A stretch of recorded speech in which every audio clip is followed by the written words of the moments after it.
Welcome to this new episode of Norwich Theatre Talks. Drama is a really important part of our programme here at Norwich Theatre. We are committed to presenting plays both new and old for our audiences to love. And today I'm talking to the star of a brand new production of Agatha Christie's Murder on the Orient Express. Playing the role of Hercule Poirot, I'm delighted to welcome to Norwich Theatre Talks, Michael Maloney. Michael, welcome to Norwich Theatre Talks and welcome back to Norwich. You are here with Murder on the Orient Express, playing the man himself, I am. Poirot. How's it going? You're a week into the tour. We're a week into the tour. We opened it in Salford in Manchester last week, and that involved 4 or 5 days of the first week we were there, just getting the technicalities sorted out. We opened on a Friday night, did Saturday, and then the whole following week, and now we're on the road proper. Yeah. And our first stop has been Norwich. And it's a great first town city to come to, I can tell you. It's walkable, it's really enjoyable, you've got fantastic audiences.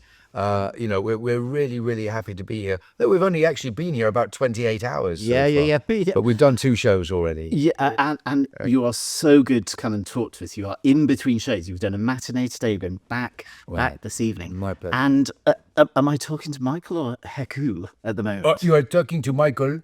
Hercule, you sound like this. But yeah, no, you talk to Michael always. Yeah, thank you. Yeah. He is such an iconic character. Previous actors have donned the tash before. Have they ever? It's the obvious question, but Yeah. I kind of really want to know how you came to approaching it and what your kind of process. Was there any trepidation about it for you as an actor? Well, no. I mean, because I'm sort of like broken in on that kind of thing because I played Hamlet. Yes. And the last time I came here, I was playing Hamlet in 2005. So everybody's played Hamlet. Yeah. And you're going to be compared, so you get used to that. And if you join the Royal Shakespeare Company, everything you, inverted commas, give, someone else has given before. Yeah. So Romeo, I played Romeo and Hal and all that kind of thing in Henry IV parts 1 and 2. So to follow in the footsteps of other actors to play Poirot, not a problem. And I'm also not in competition with them. For instance, I know Sir Kenneth Branagh very well. Yeah. And so I told him I was playing it. He was very happy for me. And I know David Suchet a little bit. I've worked with him a couple of times. And so, you take those performances with you and you hopefully use some of what they've done. Yeah. I tell you what makes it different, though. It's a theatre show. And this is the first touring version of Murder on the Orient Express in this country ever. Is that right? It might have done it Wow. on stage. They did it 2 years ago at Chichester, this actual play, this actual version. But it couldn't tour because the set was so extraordinary. And so now we've got a touring version. The set is still extraordinary, but we don't have like the Flying Scotsman going across the stage. And it's really, and that's what it's all about. And what makes it different from a television or film performance is that it's got to be projected. Yeah. And this was specially commissioned, this version, by the Agatha Christie estate. Ken Ludwig, the writer, who's responsible for a musical called Lend Me a Tenor, has written this play. And it's been tried and tested in America, where it's done nearly 800 different productions. Is that right? In the United States. They love it. That would include high school productions and things like that. But all the same, nearly 800 times. And so it's been brought over, and it is a really good formula, what Ken Ludwig has written. It's amusing. Yeah. It makes you happy for a night out, and then the whammo for the last 45 minutes to the end. It's really well constructed, but as I say, because it's a stage version, it has to be more emotive and more projected, and that's the difference. Whereas on television, you're getting a close-up, and you're getting this inscrutable sort of look, very patient look. You can't afford to do that for very long on stage. Completely. And there's so much to ask you about that. This one first, though. That's so important, isn't it? In a world where, kind of drama is instantaneous. You open the app on your TV and That's it. It's about the uniqueness of this experience, Absolutely. Isn't it? Exactly that. And I think the people are coming this week so far, we've done the 2 shows so far, really understand that. And that's what they're up for. They've come for it. They've absolutely come for that.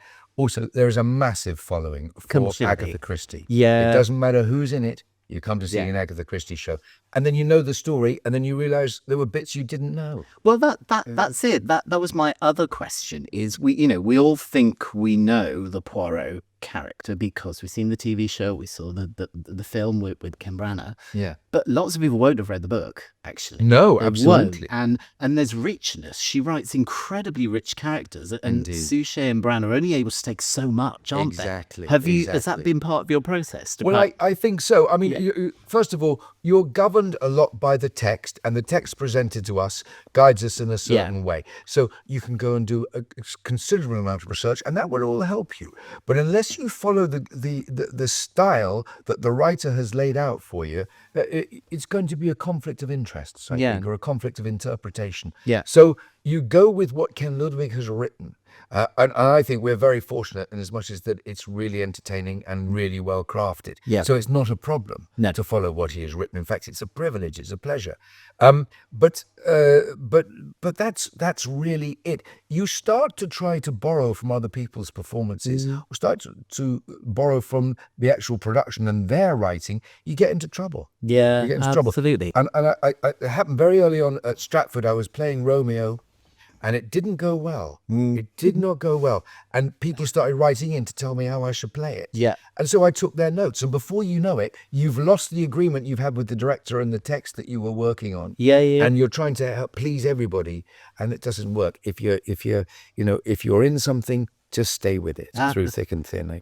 Absolutely. I mean, there is a view within certain bits of our industry that revisiting titles, setting aside Shakespeare, but titles that are deemed possibly to be more commercial, that actually that's kind of selling out. We ought to be generating new plays. And what do you respond to? Well, I think that's terribly important, and I only ever wanted to be an actor in contemporary plays. So I find it a problem that contemporary plays are not being done on a generally distributable basis. We are seeing very few original plays. Yeah. I think it's possibly to do with also that the time we're in, where people want predictability. If you're going to pay that much for a ticket, let's go for something that we know. There is always a strong streak of nostalgia going on when times are tough. You're looking for reassurance. And when times are enterprising and burgeoning, then you get an explosion of new writing on the general circuit. And I think that's just one of those things. So if you're going to do a chestnut, if you like, you better make it real good. We make it real good. I think there's also, I've noticed it over recent years, been a trend in new writing, particularly new writing for drama, that feels a need to kind of occupy an issue in some way. And, we're kind of in a world that's quite tricky at the moment. There's something to be said, isn't there, for just lose me in the world you're going to create. Do you think? Absolutely. Those that know what they're talking about with the new wave of writing and saying that there is an issue have something really eloquent to say. Yeah. But if it's governing all types of writing, that can be a problem for free expression and writers. And I think some people have been curtailed by this, and it's proven to be a problem. I also think that it's a pendulum swing. Yeah. I also think that this is where we are right now. So let's have a look at what everybody's doing. Yeah. And then the pendulum will swing another way into another area, and we'll get a different style of writing, because, and I think each thing tends to last a decade as a general rule. I think that's right. Punk into hip hop. Absolutely. Yeah. Now, you came from theatre, you're a member of the RSC, yes, but your career has taken you on screen, on stage, and you balance that, haven't you? Yes. Was that a kind of because some actors that would start out on stage would go off, and then it would be a rare return to the stage. Has that been a conscious choice? Yes. Well, it had to be a conscious choice. So what happened was that in this country, we're a small country, but highly productive. So we fit into one state of the United States. And so they either specialize in film or television or theatre. Yeah. We can just go in strict rotation or any kind of rotation. I work on the radio, in the theatre, on the telly, onto film, and I go back onto gaming, and then I go back into telly. We can do that. But I've had to not work in the theatre since 2005 because I became a carer, part-time carer for my mum and dad. Right. And then I looked after my daughter as a single dad as well. So I did, I think, apart from 4 weeks at Edinburgh Festival where I could take my daughter and mum and dad let me go, I didn't work for 17 years in the theatre. Wow. And I looked after my mum and dad, and I saw them out, as you can say. And then about a year after that was all done, and my daughter had started going to college, I got a phone call saying, "Are you working in the theatre at all?" I went, "Oh, wait a minute, I can work in the theatre." Wow. So I've done 3 plays since then, since about 2022. Yeah. And this was an unexpected bonus. I didn't expect to play this. I wouldn't have thought of being asked to play Poirot, and someone did, so I'm thrilled. That's clearly a major life moment for you then. It is. Stepped away and then to come back. On a financial front, I spent everything in the last 10 years that I saved in the first 33 years of my career. But that's what the money was for, clearly. Yeah. To make sure everybody was okay. Yeah. And now I've done that. Yeah. But that's a really interesting part of your story, isn't it? Because there's often a lot of conversation about the demands of the theatre industry and the travel and the hours and all of that. That, you know, it is a sacrifice, you know. I think in an ideal world, you should be a single person if you go on tour. Yeah. If you go down to the Stratford contracts used to be 60 weeks. People used to disappear in Stratford 60 weeks, and then come back to the Barbican for 60 weeks. You kind of didn't see people. Yeah. You know, so it was a footloose and fancy-free existence. Yeah. But then one day you wake up and go, "Oh, I'm not married.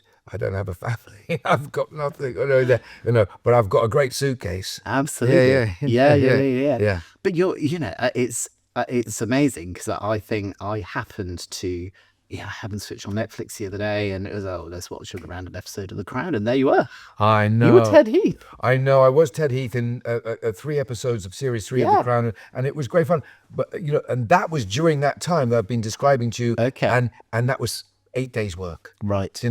It's 3 episodes, 8 days' work, and that I could do a balance with. In the theatre, I'd be out every evening, and I couldn't afford to do that, to look after mum and dad. Or where my daughter, what was my daughter going to do on her own? Yeah. For a long time. And she kept, as she was getting older, she'd go, "Please go out, please go on, please go out." And then she'd ring me half an hour outside going, "When you're coming back?" So you had to stay out.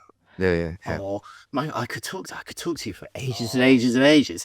But we've got a new thing we've introduced. This is Norwich Theatre Talks, and we do a random question. Do a little magic that's pot about in here. talks and conversation. Great. So I don't know what question you're going to get. Should Who we try this? compiled these questions? Well, that'll be told. Okay. Pick the question. Here we go then. Here we go. Put the tea down. Let's see what the question is. Let's have a look now. If you could have a conversation with any historical figure, who would it be and why? And you're not allowed to say Hercule Poirot. That's cheating. Okay. That well-known fictional character. Yeah. Well, look, shall I put it back? Because you might have that. Well, you know what? I'll do, because we've been talking about theatre, I think I'd go and speak to Shakespeare, because I'd really like to know how it was done in their day. Yeah. There was a thing whereby there's some various theories, and sometimes some of them hold up. And one being that the first folio has got all sorts of punctuation in, and that punctuation was treated as sheet music. Yeah. It tells you when to breathe, when to stop, when to not finish speaking, because I've got another bit of the steps and say. And certain letters begin with capital letters halfway through it, which were the emphasized letters. But I'd still love to hear it, and I'd love to have a conversation with him about how he would want it heard. And of course, they didn't speak like us. No. So it's sometimes unintelligible the way they spoke in comparison to the way we speak English now. Yeah. Amazing. Well, if you ever manifest that, the question, that is a wonderful question to ask him. The question I've always wanted to ask, which amazes me, that story around Shakespeare, when he died, he left his wife his best bed. Would you ask that for me as well? Yeah, I will. Because I'd love to know the answer to that. Will, what's up with this? What was that? What's up with that? Come Mate. on. There you go. The ritual humiliation. There you are. Amazing. Michael, it's absolutely lovely. You're in Murder on the Orient Express. You're going around the country for the next few weeks. We have another 23 weeks to be exact. Yeah. An amazing time in Norwich and on tour. Thank you so much, and thanks for asking me to be here. It's been lovely. Thank you. Take care. Bye-bye.